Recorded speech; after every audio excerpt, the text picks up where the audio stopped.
cannot be serious. Goblins working with Rookwood makes no sense.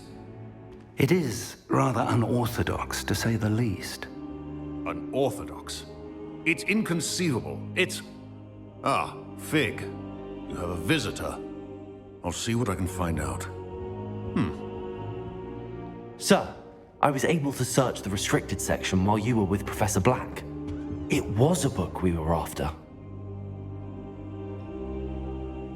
What? That's... Wait.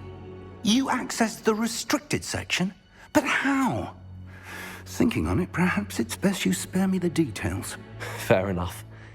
In fact, the book was below the restricted section as it appeared on the map. I want to hear everything. First, let's have a look.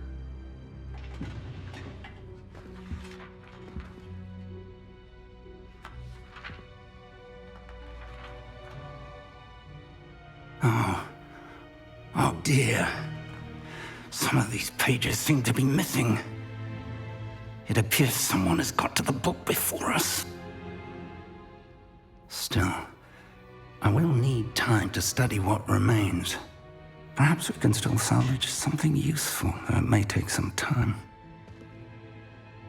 I wonder why it was here, below Hogwarts. I think I know, sir.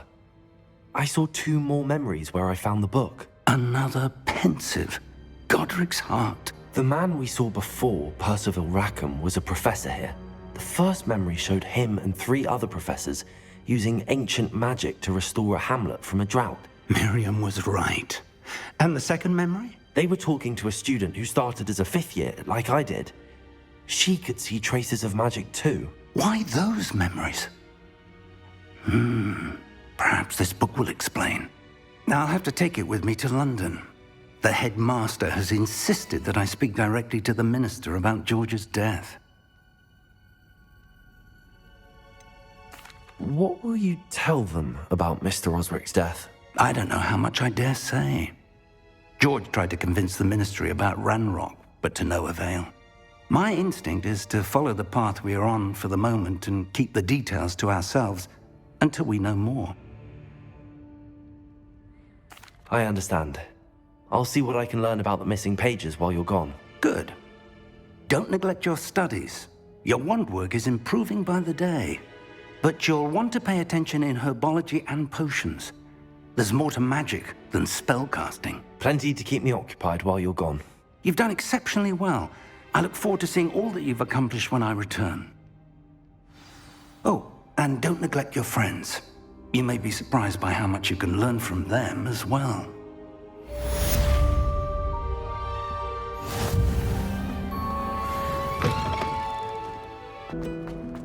My side of the dormitory is... Ugh, what am I missing?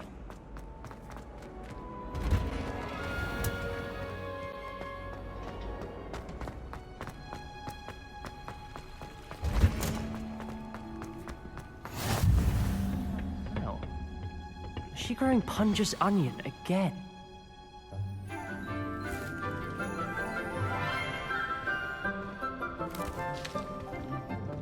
Good morning, Professor Garlick. How wonderful it is to see you again, Lenora dear. Oh, here, you'll need these for today's class. A little treat for your auntie. Ah, hello. Class, please welcome the newest rose in our garden. We do look forward to growing together. How thrilling it is to have everyone back together again. This year will be filled with enchantment and excitement, but the most important thing cultivated in herbology is knowledge. The prudent herbologist is no more afraid of the venomous tentacula than the bouncing bulb. Now then, today we will be acquainting ourselves with the mellifluous tuber known as the mandrake root. Accio. Let's see if we can't make our fibrous friends a bit more comfortable, shall we? First, let's protect our ears.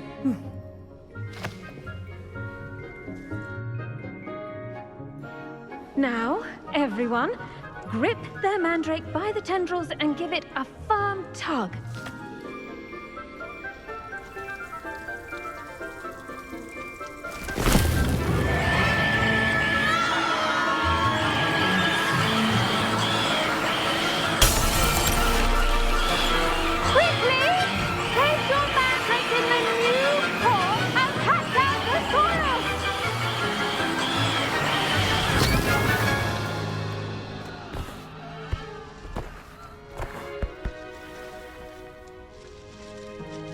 The soil should envelop the root like a warm, dirty blanket, putting the mandrake right at ease.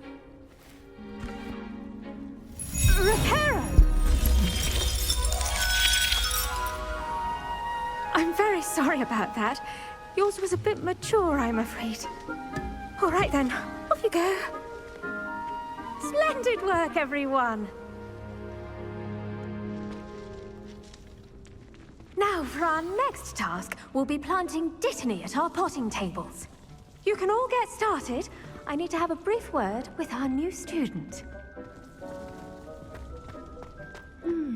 I wonder if hippogriffs like knotgrass. Yes, Professor. Firstly, well done with your mandrake. They can be rather difficult to get a grasp of.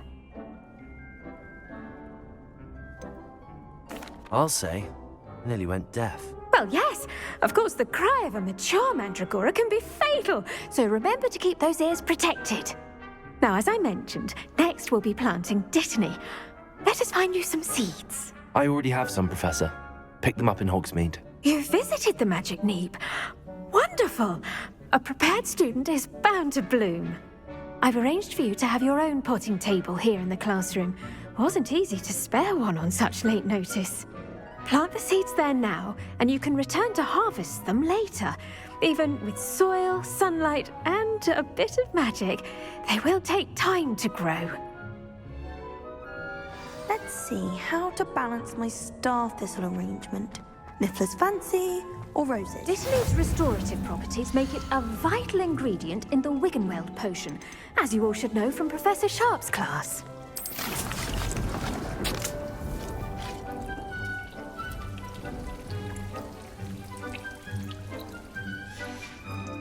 Well done! Once it can be harvested, your dittany will be ready to use in Wiggenweld potion. I'll let Professor Sharp tell you about that. Now, what say we branch out? Introduce you to a different sort of flora, the Chinese chomping cabbage. You'll find that some plants are better suited to uses outside of a cauldron. The cabbages do get testy without something to chew. Fortunately, I have a dummy for them to gnaw on. Be a dear and let them have a good chomping. Yes, Professor. They're in the other greenhouse. It's just at the end of the footbridge leading out of this room. Your classmate, Mr. Pruitt, has kindly offered to accompany you. Come back and see me when you're finished. Oh, and mind your fingers. They do bite.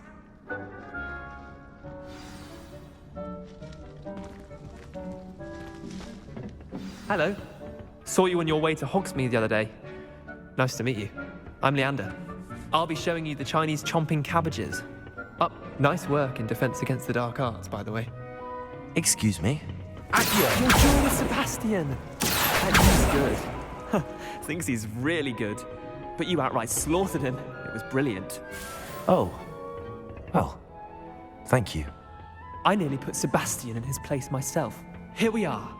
Home of the Chinese chomping cabbage. Go on, grab a few of those cabbages. Now, see that dummy? Just toss the cabbages at it, and they'll do the rest.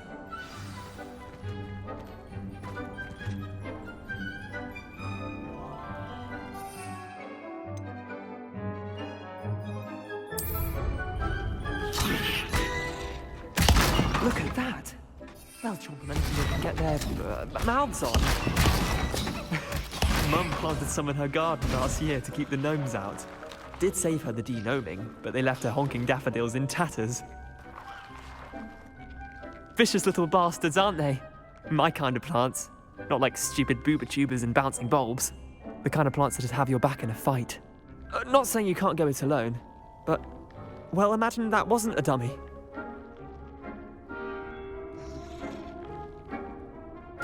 I suppose they could prove useful outside of the greenhouse. Nothing wrong with a bit of backup, even if it is from a cabbage. It's chaos out there. Trolls in Hogsmeade and such. You can't be above throwing a cruciferous vegetable if necessary. Dogweed and deathcap has more of them, if you're keen. Other plants too. Ones your parents wouldn't plant in the garden. You get the idea. Anyway, we probably ought to head back to class. Take your time. I'll see you back in class.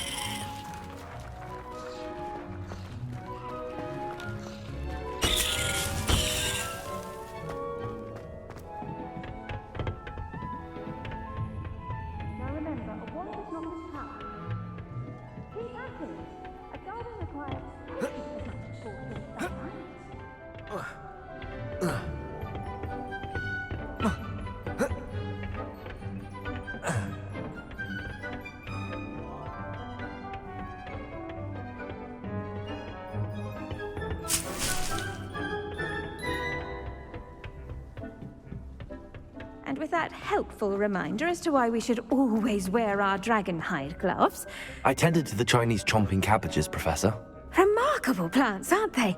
I hope they weren't too much trouble. Oh, don't see any bite marks or missing digits. And good, as you do seem to be quite green-fingered. Oh, I'm eager to see your skill in the soil continue to blossom. Magical plants have so much to offer. I'm eager to learn more. I'm glad. Herbology is a bounteous subject. Tend to your garden, and it will tend to you. Huh. Well, I suppose that's everything. Do come by for a chat sometime. I so enjoy checking in with my new students.